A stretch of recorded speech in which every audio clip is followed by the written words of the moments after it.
Welcome to this week's 5 Minutes of Revelation, and today in those 5 minutes I want to encourage you with a few great verses from Matthew 22, and that's verse 37 to 39.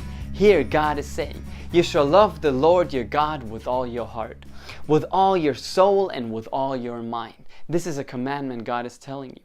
And the second is like it. So the second commandment is like this first one. You shall love your neighbor as you love yourself.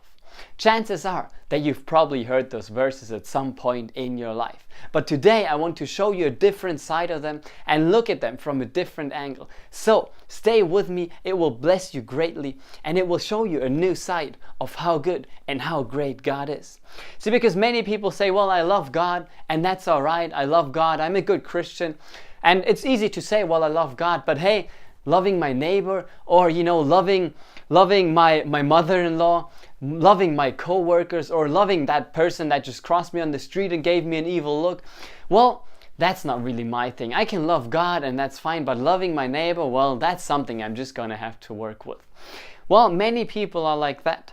But today I want to tell you that you cannot love God but not love your neighbors. See, because the Bible is telling you, if you can't even love those people that are close to you, if you can't even love the people that you can see, this is how the Bible tells it, if you can't love the people that you can see, how are you going to be able to love someone that you cannot see? So it's impossible for you to love God and at the same time not love your neighbors.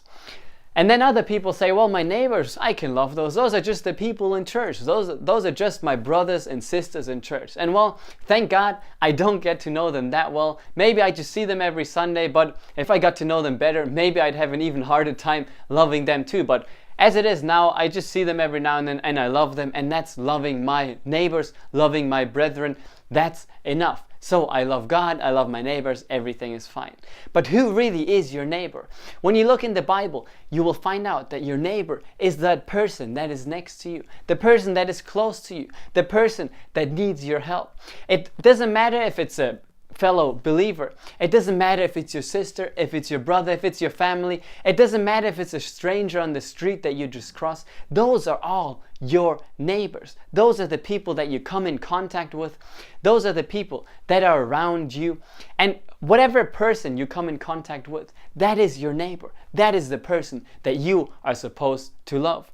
But if you cannot love them, how are you going to be able to love God? See, God is telling you, if you love me, love my brethren. And you can really show God how much you love Him by you loving your neighbors.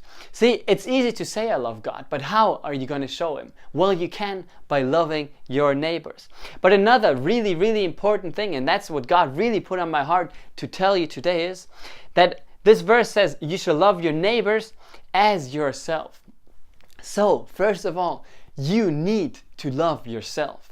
You need to love yourself to be able to love your neighbors. If you cannot love yourself, then you cannot love your neighbors. Now, of course, that doesn't mean that you should love all the mistakes you've made, that you should love all the things you do wrong in your life, that you should love the sin in your life. No, that's not what you should love.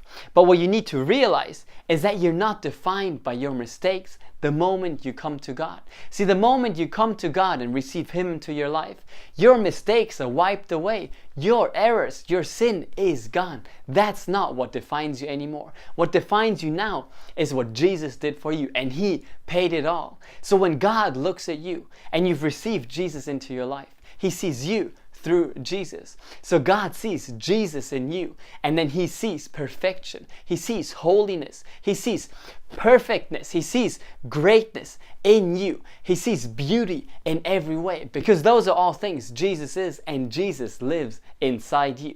Can you see what I mean? You need to get away from this thought that your mistakes define you. You need to see yourself as the one God sees you, and God sees you with Jesus inside you. He sees you through Jesus, so He doesn't see your mistakes, because Jesus has taken care of that. Now, of course, that doesn't mean that you won't ever mess up again. That doesn't mean that you won't ever make a wrong step. But when you do that, remember that God doesn't see you through your mistakes, and that your mistakes don't define you. You might make mistakes, but what really defines you is Jesus in you, is this perfection. And with Jesus in you, you're really beautiful in every way. And see, when you love Jesus, you have no option but to love yourself, because Jesus is in you and God sees you through Jesus. So that's the person that you should love.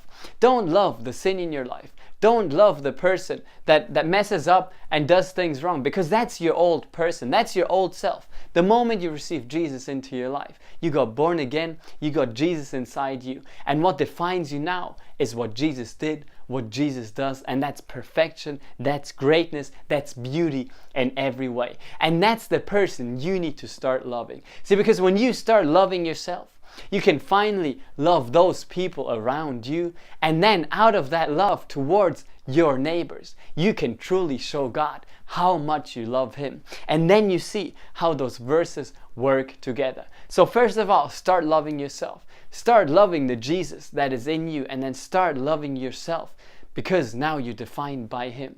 Then love your neighbors, and that will show God how much you truly love Him. That will bless you greatly, and that will exalt you and bring your life up in every possible way. So take this with you. Be blessed by that. Don't forget to read your chapter a day. Don't forget that you are loved and that you are worthy of love. So take this with you, and I'll see you again next week.